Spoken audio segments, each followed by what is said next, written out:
আমরা এখন রামেশ্বরম মন্দিরে পুজো দিতে যাব।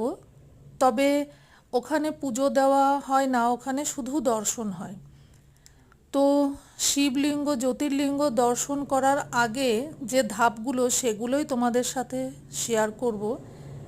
প্রথমে এখানে সমুদ্রে স্নান করতে হয়, আর এই ঘাটটার নাম হচ্ছে অগ্নি তীর্থম ঘাট।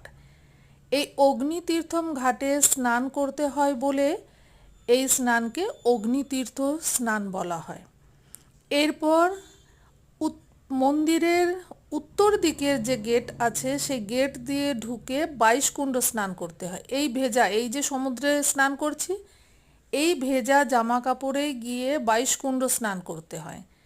তারপর 22 কুণ্ড স্নান করে সেখানে ড্রেস চেঞ্জ করার ব্যবস্থা আছে। আমাদের যেহেতু হোটেল কাছাকাছি, সেই জন্য আমরা হোটেলে এসে ড্রেস চেঞ্জ করে শুকনো জামা কাপড় পরে আবার আমরা মন্দিরে গেছিলাম জ্যোতির্লিঙ্গ দর্শন করতে।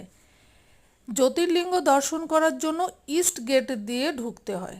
আমি ডিটেলসে তোমাদেরকে বলে দিচ্ছি যাতে তোমরা যারা আগামীতে যাবে তাদের যাতে সুবিধা হয়, কারণ ওখানে না ল্যাঙ্গুয়েজ প্রবলেম প্রচণ্ড। আমরাও প্রথমে বুঝতে পারছিলাম না যে কিভাবে করব, কোথা দিয়ে যাব, কী নিয়ম।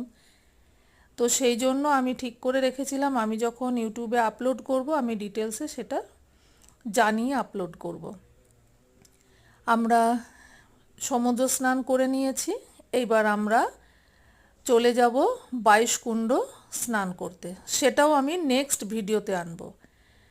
এখানে তবে একটা জিনিস যেটা সবাই করে থাকে ওখানকার মানুষজন, কিন্তু আমি করিনি, সমুদ্রে স্নান করে জামা কাপড়, ভিজা জামা কাপড় সমুদ্রে দান করে আসে। আমাদের নিয়মের মধ্যে নেই, সেই জন্য আমি সেটা করিনি। তোমরা জুড়ে থেকো, আগামীতে আরও কিছু আমি তোমাদের দেখাবো।